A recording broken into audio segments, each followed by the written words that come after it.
Em 300 anos, o Brasil viveu 3 ciclos econômicos: do pau-brasil, do açúcar e do ouro. Todos eram voltados à exportação e aos cofres de Portugal. Em 1800, o mundo já tinha vivido o Iluminismo, a independência dos Estados Unidos, a Revolução Francesa, e a Revolução Industrial já fazia fumaça. Mas a colônia continuava analfabeta, escravocrata, proibida de produzir. Tudo no Brasil estava prestes a mudar, e acelerado por um general francês.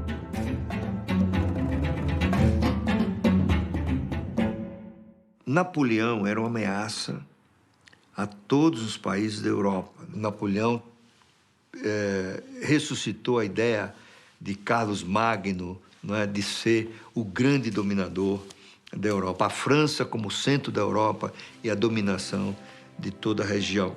Em poucos anos, o general conquistou territórios e apoio de diversos países europeus e se tornou imperador da França. Já que o Napoleão não conseguia invadir a Inglaterra e derrotá-la militarmente, ele tenta estrangulá-la economicamente. Ele decreta o bloqueio continental. Aqui onde eu mando, ninguém compra, ninguém vende nada para a Inglaterra. E exige a adesão de Portugal. Já naquela época, 1808, o comércio era dominado pela Inglaterra. E a partir do século XIX, a Inglaterra se tornou a grande provedora de crédito, puro e simples, para países. Portugal tinha uma aliança antiga com a Inglaterra e, diante da pressão poderosa dessas duas potências militares, aí o príncipe regente, Dom João, foge para o Brasil. Foi a Inglaterra que garantiu a vinda da família real para o Brasil, né?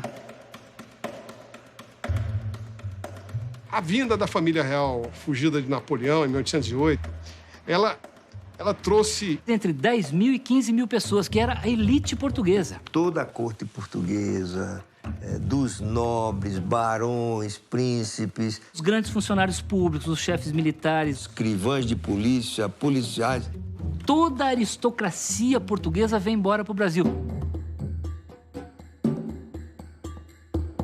Um dos primeiros atos do Dom João VI foi abrir o país ao comércio internacional, quebrando já de partida o pacto colonial. O Brasil só podia comerciar com Portugal, a partir daí pôde comerciar com outros países diretamente, né? Com a concessão de privilégios à Inglaterra.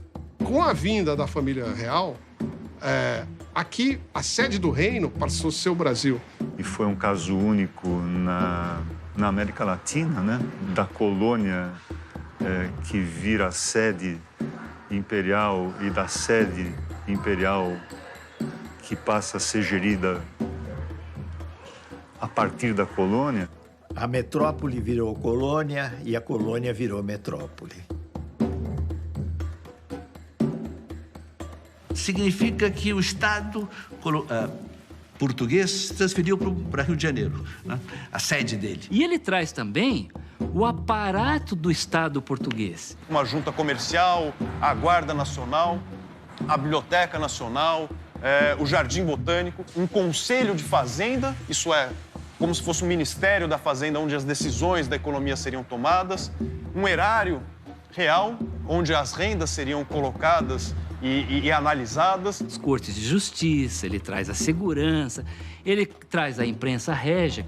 Começou a se imprimir jornal, começou a ter faculdade no Brasil.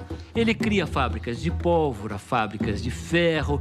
Em suma, o Brasil começa a ser forjado a partir desse período. O Rio de Janeiro se transforma muito, em todos os aspectos. A cidade ganha jardim botânico, museus, bondes, teatros, escolas de artes. Dom João VI foi obrigado a trazer ou a implantar no Brasil instituições que só existiam em Portugal. E uma dessas instituições foi justamente a criação de um banco. Banco do Reino Unido, Portugal e Brasil. Banco do Reino Unido, Portugal, Brasil e Algarve. Banco Dom João. Banco Dom João. Perfeito. Banco do Brasil. Banco do Brasil maravilhoso. O Dom João criou o primeiro Banco do Brasil. A ideia foi criar um banco com capacidade de formar um lastro de ouro e, a partir dela, emitir moeda. Precisam de circulação monetária, precisam de dinheiro para circular. Como um organismo precisa de sangue, vamos dizer assim. Então, além de ter um aumento da circulação de dinheiro, surgiu moeda de diferentes tipos. A economia, digamos assim, se transformou numa economia com traços mercantis muito maiores do que era no passado. Na Europa, Napoleão Bonaparte foi derrotado e a França voltou a ter as fronteiras de 1790. Sem a ameaça napoleônica, os portugueses exigiam o retorno de Dom João VI e uma constituição. Quando Dom João VI voltou para Portugal, em 1821, ele levou o lastro do banco. Derramada. Ainda hei de tirar muito mais. Com o regresso da família real a Portugal, não se conseguiu mais, né, levar o Brasil de volta para uma situação anterior, né? Tanto que houve todo esse processo que culminou com a própria independência do país em 1822. Tivemos o primeiro jeitinho brasileiro. Pegamos um rei português, transformamos em brasileiro e ele ficou como imperador do Brasil e nós passamos a construir esse império com um herdeiro do reino do trono de Portugal, né? Em 1822, o Brasil rompe os seus vínculos com Portugal, mas ele mantém inalterada a estrutura econômica, social e política. Que era uma independência formal, mas uma dependência cultural e econômica e financeira muito grande, né, dos países ricos. Os governantes continuaram os mesmos, os ministros continuaram os mesmos, os comerciantes continuaram os mesmos, as relações do país com o exterior continuaram as mesmas. Nós mudamos a nossa dependência de Portugal para a Inglaterra. Não muda mais nada. O analfabetismo continua tão grande quanto era, a escravidão permanece o latifúndio, país exportador de matérias-primas. Mas, de qualquer forma, foi um avanço importante em relação ao período colonial, que era um desastre. Na realidade, há uma mudança grande do ponto de vista político e institucional, porque agora se tratava de construir uma nação. As elites podem pensar num projeto de Brasil, um projeto novo, voltado não para os interesses mais de Portugal, mas para os interesses do Brasil. E a Constituinte, que foi feita em 23, a primeira coisa que a independência fez... Se tratava de se estabelecer uma Constituição, os órgãos de governo, a relação entre as várias províncias e o centro imperial. Foi nesse período do Império que os brasileiros construíram o seu Estado e, né, garantiram a unidade territorial do Brasil. Só que seus grandes produtos de exportação, cana, especialmente do Nordeste, já estavam completamente em crise. A mineração também já vinha num processo de decadência bastante grande. E esse é o primeiro grande desafio do Brasil: voltar a se colocar no mercado internacional. Foram estabelecidas as condições para o reconhecimento de Portugal, da independência do Brasil, e entre estas estava a assunção pelo Brasil da dívida de Portugal com os bancos ingleses. E aqui começa-se, na verdade, uma das grandes agonias que vão percorrer toda a história econômica do Brasil. Então, o problema da dívida externa brasileira começou naquela época. A Inglaterra, ela vai intermediar essa relação, ela vai fazer o primeiro grande empréstimo para o Estado brasileiro. O Brasil teve dificuldade de pagar esse empréstimo, teve que renegociar. Dado que o Brasil era um país de déficit nas transações internacionais, isto é, o país exportava menos do que importava. Essa dívida vai, na verdade, se recolocar ao longo de todo o século XIX. Os bancos ingleses foram, durante muitos anos, os grandes financiadores do déficit público e comercial do Brasil. Nas primeiras décadas do século, outros países da América Latina se tornaram independentes da Espanha. Na Guerra da Cisplatina, Brasil e Argentina disputaram o Uruguai, que acabou se tornando independente. Para cobrir os gastos, o Banco do Brasil, mesmo sem lastro, não parou de emitir dinheiro. Ou seja, houve inflação. O primeiro Banco do Brasil faleceu em 1830. Sem o lastro, o banco perdeu credibilidade. Então, a moeda que ele emitia não valia nada. Então, era melhor fechar. Foram diversas tentativas com bancos de emissão. O Império foi todo ele recheado de experiências monetárias confusas. Desde quando Dom João chegou, em 1808, é uma confusão. Por décadas, nenhum banco existiu no Brasil. Como se desenvolver sem dinheiro e sem banco?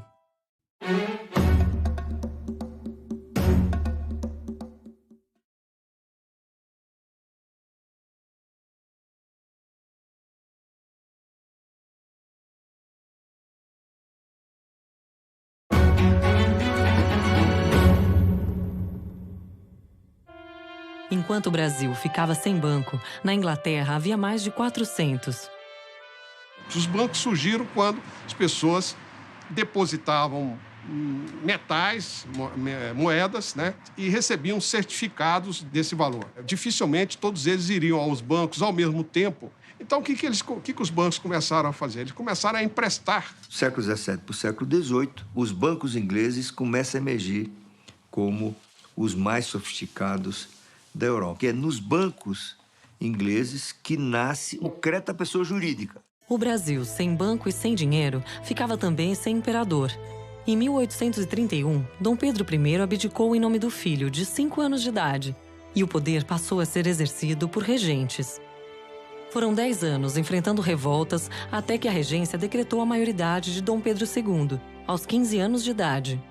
A economia vinha melhorando, desde 1820. Quando você começou a produzir café no Sul, depois que um nosso representante do Itamaraty seduziu uma senhora e trouxe as mudas de café para o Brasil. Por volta de 1840, já é possível perceber um grande crescimento das produções de café no Brasil. Com o café, crescia também o comércio de escravos. Importar africanos era uma atividade legal que arrecadava dinheiro para o governo. A Inglaterra foi o país que criou o tráfico negreiro. O tráfico negreiro movimentava os estaleiros de Liverpool, capital na Bolsa de Londres, e a Inglaterra se torna a líder do movimento abolicionista internacional e começa a pressionar o Brasil. E aí os ingleses decretaram o banimento do tráfico negreiro. Então o Brasil começou a ter seus navios capturados em alto mar. Fortes brasileiros em Paranaguá foram bombardeados por navios britânicos. Boicote internacional contra o Brasil em função do tráfico negreiro. Por que os ingleses optaram pelo fim da escravidão depois de serem os dominadores dos mares e terem feito do comércio de escravos uma das fontes da sua riqueza? Essa é uma questão bastante controvertida, mas eu creio que houve uma conjunção. A escravidão já não era um sistema de trabalho vital para a economia mundial liderada pela Inglaterra. As colônias inglesas no Caribe, que produziam açúcar, começaram a perder condições de competitividade para as colônias portuguesas. E, ao mesmo tempo, houve o surgimento em amplos setores da sociedade inglesa, de ideias abolicionistas que tiveram o seu peso. O Brasil era profundamente dependente da economia cafeeira, mas sem a escravidão não tinha produção de café. Não existiam ainda as condições para substituir a mão de obra escrava por mão de obra assalariada. Então, mesmo com o abate de navios, o tráfico negreiro continuou. E só realmente diminuiu em 1850. Com a Lei Eusébio de Queiroz, se estabelece o fim do tráfico negreiro.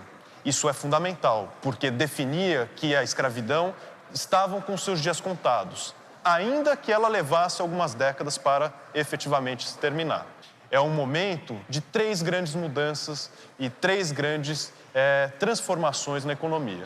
Também definiu-se concomitantemente à Lei Eusébio de Queiroz, a Lei de Terras. A legislação que permite a venda, a compra e venda de terra no Brasil. E, finalmente, ainda em 1850, há o primeiro Código Comercial Brasileiro. Na verdade, garantia toda uma regulação sobre as transações comerciais, os serviços como seguros, bancos e, mais do que isso, a possibilidade da formação de empresas de sociedades anônimas.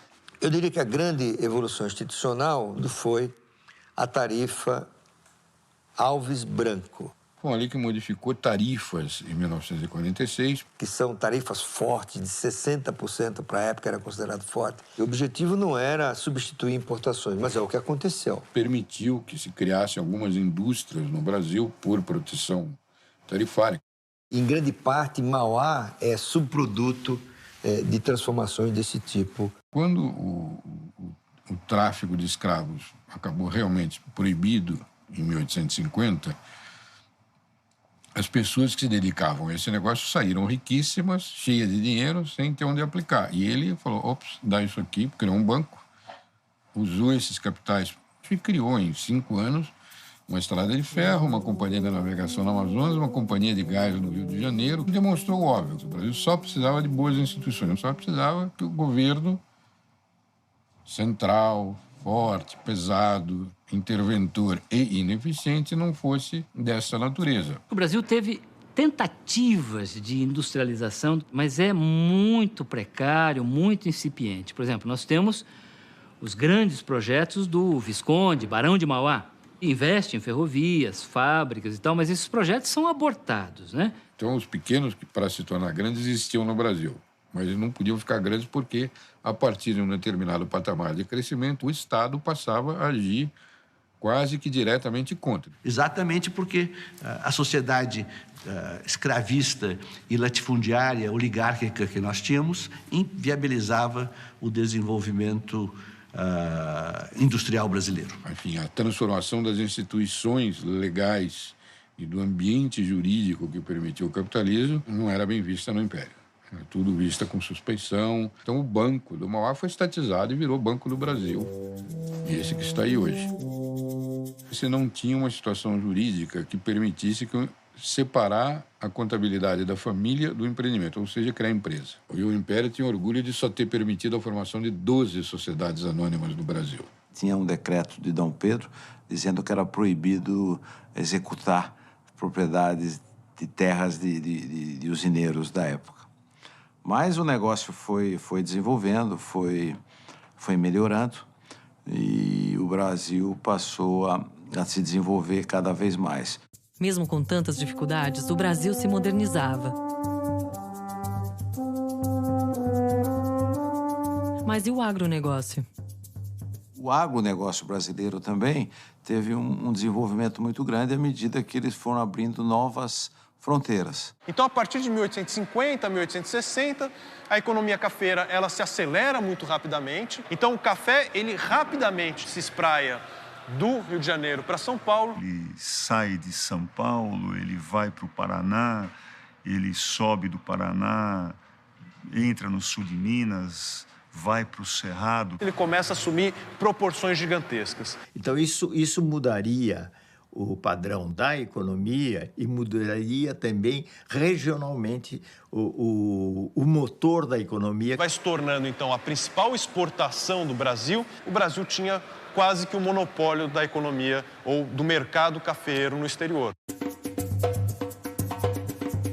Aquele café que sai como sacas de café e chega ao exterior, retornavam como rendas para o país. E era esse ouro, essa moeda, que financiaria tanto o Estado como as importações brasileiras. O fenômeno maior da indústria, do surgimento da indústria, vem muito acompanhado com a produção do café. Com as ferrovias, as 3 importantes ferrovias paulistas, a Sorocabana Paulista e a Mogiana, refletiram sim e apoiaram, alavancaram o avanço da cafeicultura de um modo especial. O café fez os portos, o café fez as estradas de rodagem, de ferro. A construção de companhias de navegação, a formação de bancos e companhias de serviços públicos.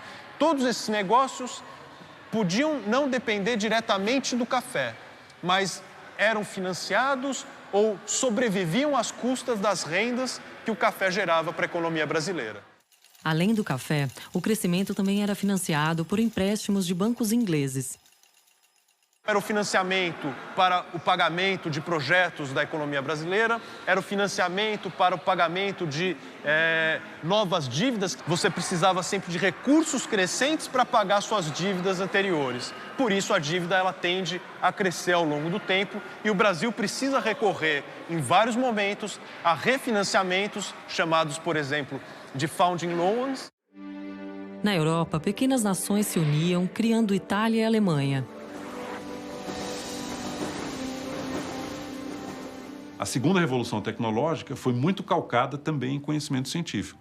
Foi a revolução do final do século XIX que nos trouxe a eletricidade, nos trouxe os motores movidos a combustível líquido, derivados de petróleo, todos os eletrodomésticos, todos os aparelhos com os quais nós lidamos até hoje.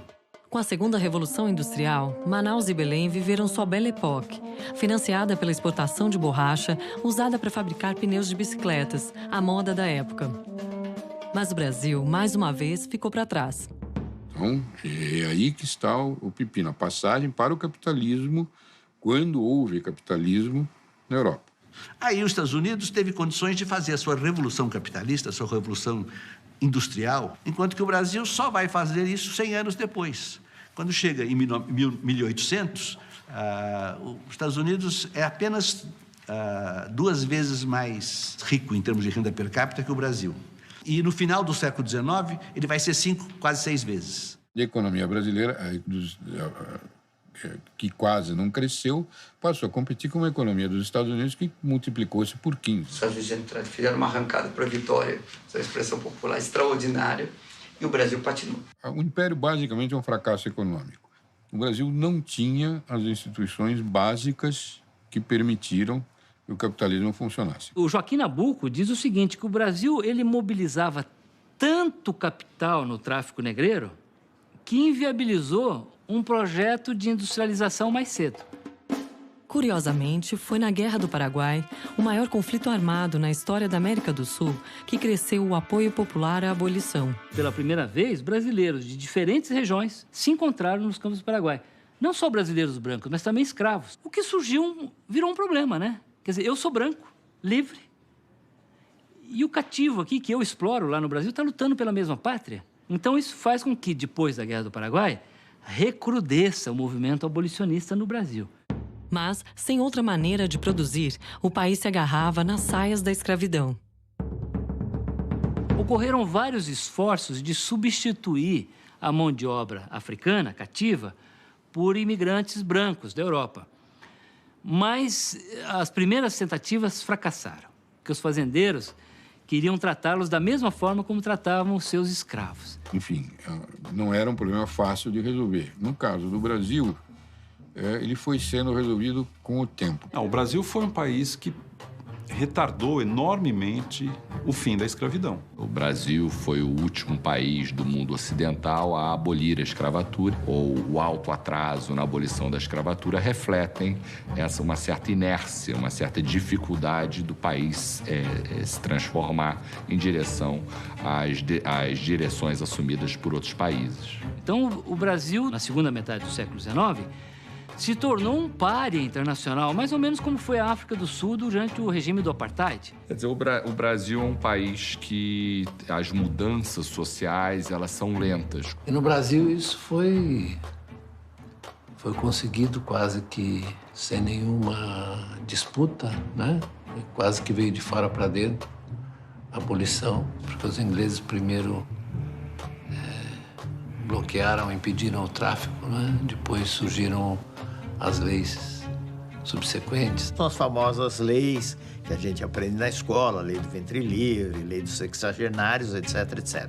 Então, a combinação desses dois fenômenos, a pressão internacional com o movimento abolicionista dentro, interno, faz com que o resultado seja a Lei Áurea em 1888. Se por um lado o Império fazia as pazes com a humanidade e a Europa, por outro perdia qualquer apoio interno. Os libertos foram jogados à própria sorte. E as plantações de café ficaram sem trabalhadores. Em 1888, começava uma grande crise econômica, social e política.